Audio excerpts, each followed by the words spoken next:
Schools have different approaches to how a ring is done. The MIT ring has the year, it has MIT, and it has the initials in a very, very fancy cursive format.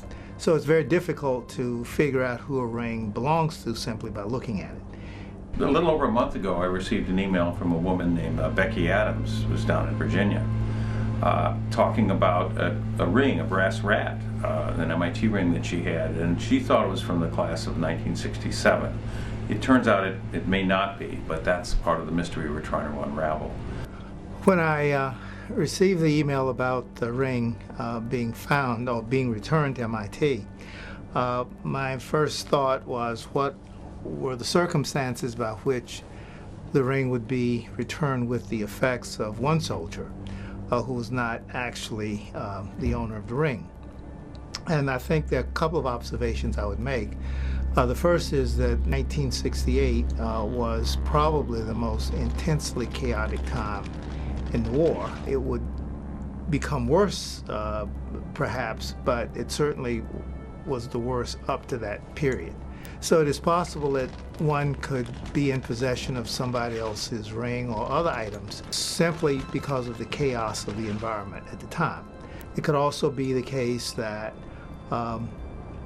soldiers left their possessions in the hands of people who perhaps were more stable, who were not as much on the move as they were, close friends.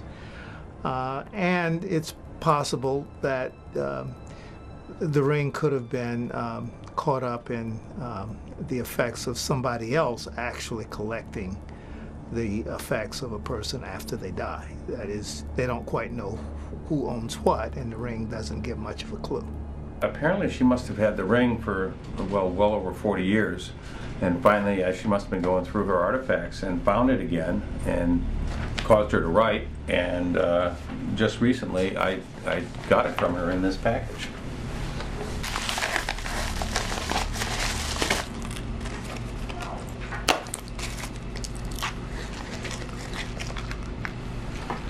Class ring, this is what the note says. Class ring returned with effects of Stephen Adams, who died in Vietnam, March 1968.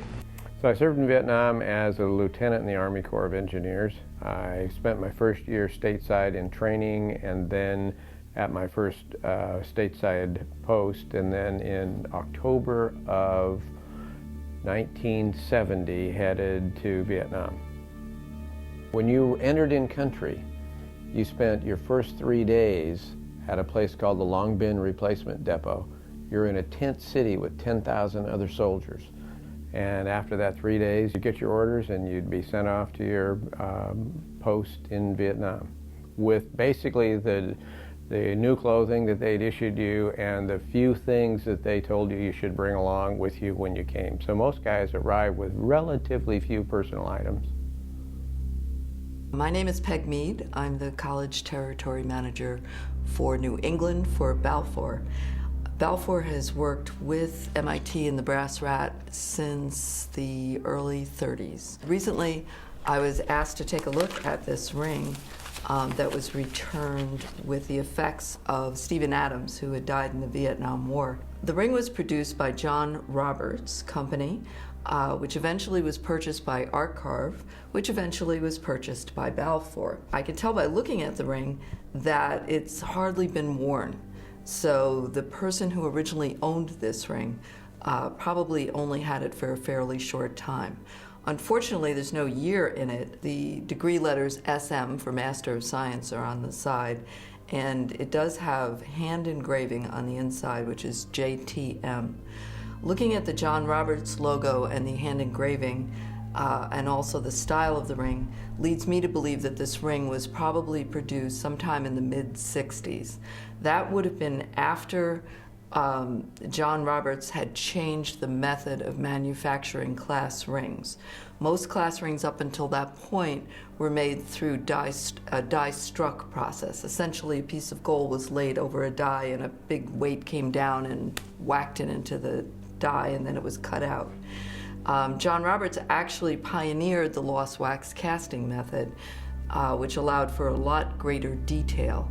And I can tell that from the detail in the beaver's fur. is very clear on this, and that would not have been the case with a die-struck ring. Well, the ring might have ended up in his hands. The fellow could have been a friend of his, might have been in the same unit. It might have been with a collection of stuff that he inherited from the guy in the bunk next door. It could have come to him many ways, but the fact that he held on to it and had maybe some significance to him suggests to me that he might have known the person. People who wear this ring, when they lose it, feel that they're missing a part of themselves. They're missing a part of themselves that identifies them as an MIT grad, and are frequently asked how quickly they can get a replacement for the ring. I know that this ring would mean an enormous amount to the person who lost it, especially as his original ring.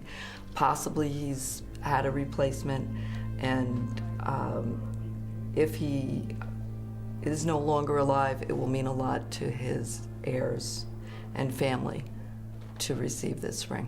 The other thing that we could offer to the family, if in fact their son died, or their father, uncle, whatever, that we will have his name engraved in Building 10 underneath the Great Dome at MIT.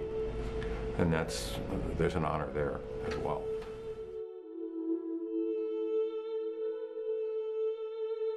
We're making this video because we're asking help from our alumni and friends, help that would allow us to return this ring to its rightful owner or their family.